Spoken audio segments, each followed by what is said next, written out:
So you've come out with a new book, India's Tryst with the World. In that book, former Prime Minister Manmohan Singh has also written a piece, and he says that China is a material challenge as well as an ideological challenge. How do you look at the Chinese challenge for India in the current scenario? Well, it's clearly what the former Prime Minister indicated is a fact that stares us in the face. Chinese system based on Chinese ideology is vastly different from ours. I mean, everyone knows that. And often people have spoken of the Indian system to be preferred for its openness, for its democratic content, despite the fact that that has caused us to fall back economically as far as China is concerned. So what we need to do is obviously to fine-tune many things. One is that we may not catch up with China right away as far as economics is concerned, but we have to build our potential to be somewhere in the race with China as competitors and partners, not as people who are way behind China. That's one critical thing, because that's what is lacking today in our footprint around Asia, our footprint around the world, in Africa as well, to the extent that we can't match China in terms of its spending power. That is very critical, very important. The second thing is that the elements that people in the world have celebrated about India are elements that India must preserve and promote, and those are the elements of an open society. There are serious concerns within the country of this whole idea of openness. I don't say that there can't be more than two views about openness, about liberty, about freedom. There can be, and certainly that's what democracy is about, that you differ about nuances, you differ about perceptions, you differ about projections of your ideas, etc. But I think in the world today you can say who is conservative, more inclined towards control, and who is non-conservative, liberal, more inclined towards greater freedom in the marketplace of ideas. And I think if that part of India's projection is strengthened, then what we may lose on the curves, as it were, with China, we will make up on the straight runs. So I think it's very critical that we must have faith in our ideology. We must first believe our ideology is vastly different from China's. We must have faith in it, but we must also back it up with a consistent economic model. And there is no reason at all why India can't do that. So in the book, in his piece, former Vice President Mr. Hamid Ansari has talked about the ties of India's ties with the Muslim world. Now, under the current government, Modi government has time and again said that, one of its accomplishments has been, strengthening ties with the Muslim world. So, but in light of, Turkey forming an axis with Pakistan, how do you assess the development of India's ties with Muslim countries under the current government? I think that this is a complex question which has complex answers. There is a commercial relationship with part of West Asia, with part of the Arab world. We are an important market for them, and they are certainly a very important investment partner as far as we are concerned. They provide enormous opportunity for our business, and they provide great opportunity for our export products. They provide a great opportunity for our skilled labor, and therefore we have a huge amount of commonality. But that commonality was added to by our believing ourselves to be large of the pan Afro-Asian world. I think that seems to be lacking today in the present government's foreign policy. There are transactional arrangements, there are commercial arrangements which are very good, but I don't think that it has the depth that India has always desired to have with West Asia. And particularly so if we are unable to take a position that we once aspired to take and we once ensured that we did about rising above local disputes. Look at what has happened in Gaza.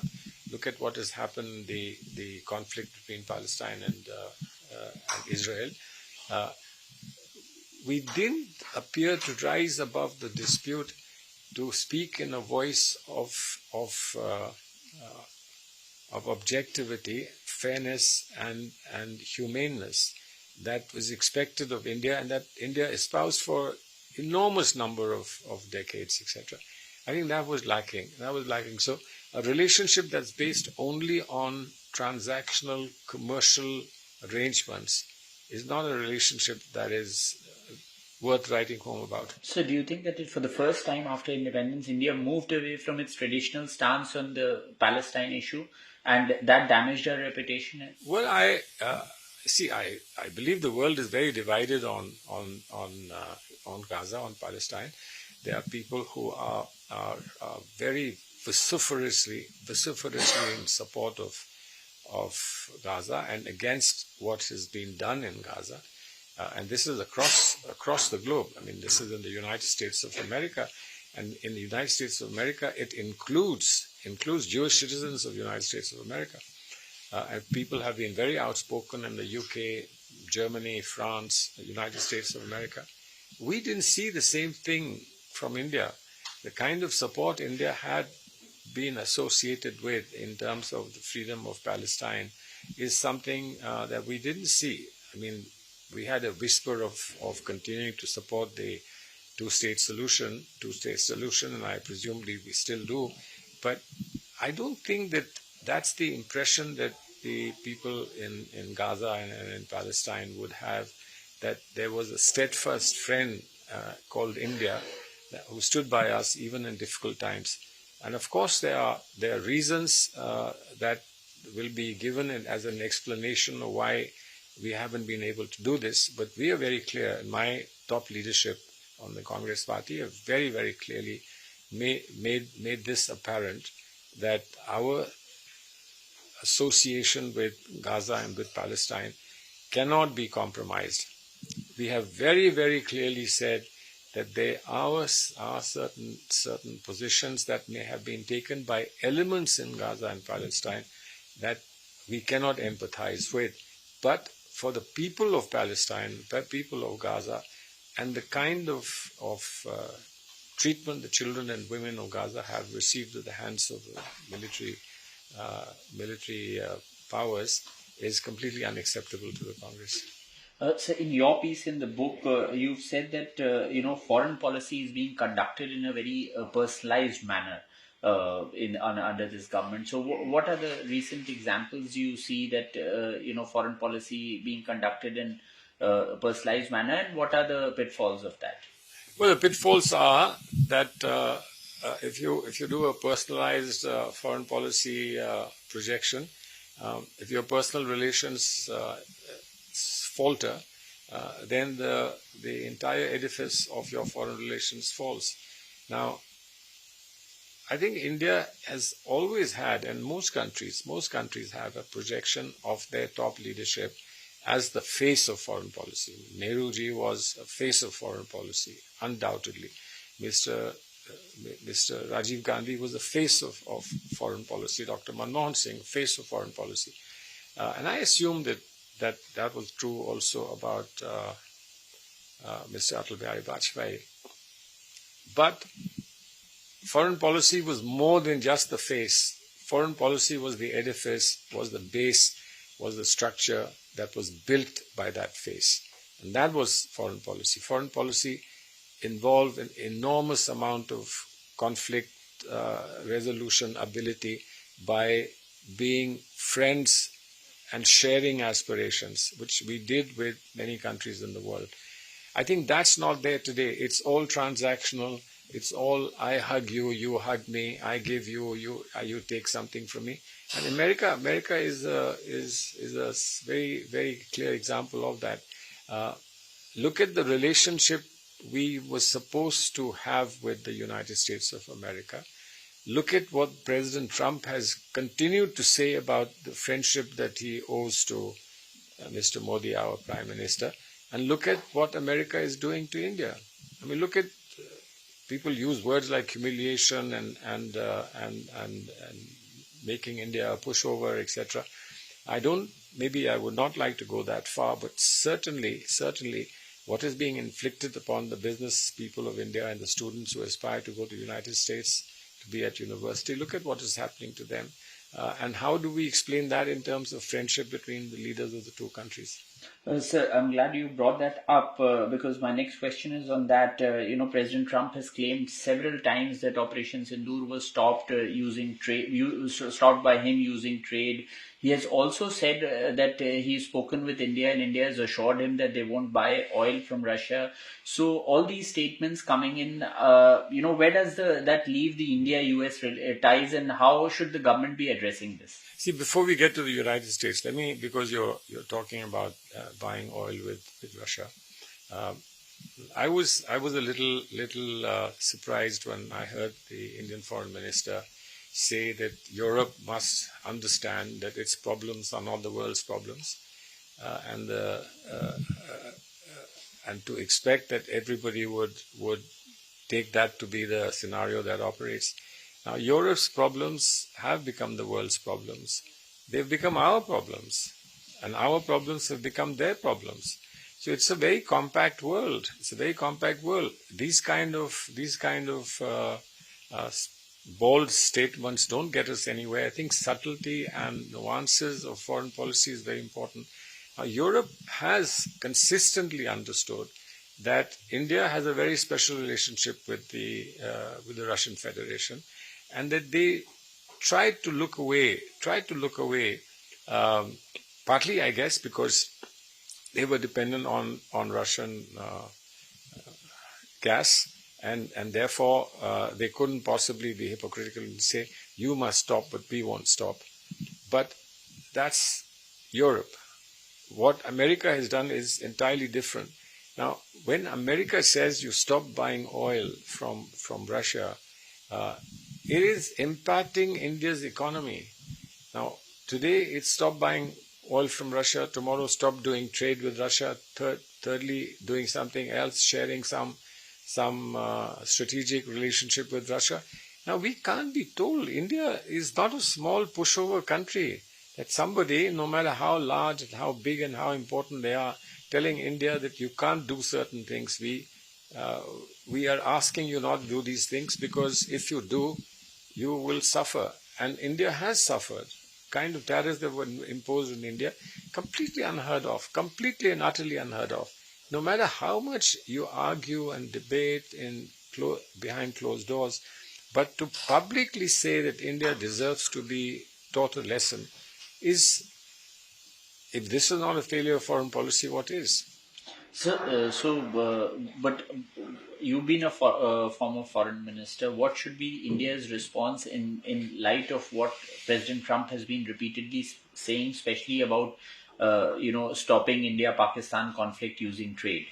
What should be India's response? The point is, there is no embargo or anyone in the world, friend, foe alike, saying that there should be no war. There can't be an embargo. Anybody who says that there shouldn't be a war should be treated as a person who's saying something sensible. We shouldn't believe in war ourselves, but the war is thrust upon us. And if the war is thrust upon us, and if we are taken to the cleaners by some people who have no idea about what rule of law is and have no sense about what human standards are, then we have to give them a firm reply. And we've been more than clear about supporting the government when it comes to strategic matters and the government taking a position, whether it's on China or on Pakistan. the government takes a tough position, we have been more than clear that we will be in support. But to be in support, we need to be in the loop. We need to be consulted. We need to be told. You can't just be a observer in the streets and then raise slogans in response to what the government is doing. Strictly speaking, I think the government has a tough call. It has a tough thing to face, and it continues to do so today. But it's one of its unfortunate failures is that it doesn't take the country with it. And when you say the country, it means the opposition as well, because India is, if not entirely, largely held by the opposition. And it doesn't really translate necessarily into how many governments you have. I think it's the percentage of your representation in the country that is very critical, very important. And in any case, we have traditionally felt that India should have one voice when we go abroad. One voice, one single voice. Has the government done enough to ensure that we have one voice when we go abroad? Or it inevitably forces us into a position where people will see clear signs of differences between the government and ourselves? Sir, you also head the Foreign Affairs Department in the Congress. Now, the Congress just a few days ago had questioned the government over, what Prime Minister Modi had said, new normal doctrine, under which any terror attack would be treated as an act of war. So, how do you, what do you have to say on that doctrine, especially in light of Delhi being hit by a terror attack recently? Well, we're not jingoists, but we believe that the country needs the best attention of the people that command attention in the country, which means the government and the opposition. Now, we are startled about what has happened in the Red Fort and the connections it has with various other parts of the country, and that there isn't in all these days not a single clear statement by the government saying two things. One, how did this intelligence failure happen? And two, what are the implications, particularly in light of what it has been saying in the past? What are the implications? And for people to turn around and say to the Congress party, why are you not pushing the government enough? Now, frankly, if there is a crisis of confidence, if there is a crisis of strategic nature, etc., we owe it to the country and to the people that we let the government take the best decisions possible and then come out clearly in its support. But a government that's not willing to trust the people and trust the opposition, what do you expect of that government? I think strategic failures are now writ large as far as this government is concerned. I could take a whole hour to talk about repeated strategic failures and intelligence failures. And I think that this is a very serious question mark on this government's security policy. So, as a senior Congress leader, in light of what has happened in Delhi, what would be your specific demand from the government on this issue? We've made it clear already. Our party has made it clear. Let's get into Parliament quickly. Let's get into Parliament quickly in a responsible way, in a responsible place. Let's talk about what is happening and why is it happening again and again, despite all the profound statements made by this government. Why is it happening again and right under our nose? Why is it happening? So, do you think the Prime Minister should respond on the security lapse on the floor of the House? Well, should he not? We should get to the House. Is that a demand of the Congress? Absolutely. We should get to the House as quickly as possible and get to the House as quickly as possible to talk about why a security lapse of this nature, and then see how the country can go forward together. These are challenges that have to be fought together. These are challenges that can't be fought on a party line at all. Have to be fought together. But to fight together, you have to know how to get cooperation. You have to know how to share. You have to know how to take the best out of everybody in the country. So my final question to you is that do you see a dramatic shift in India's foreign policy under the current government, and what are the correctives that are needed for this? I think we should have a steady foreign policy. I don't think we have a steady foreign policy. We have a sporadic foreign policy. We have an episodic foreign policy. We have a personalized foreign policy. We have, I can even use the word aberrational foreign policy. But this is not foreign policy. I'm sorry, but this is not foreign policy.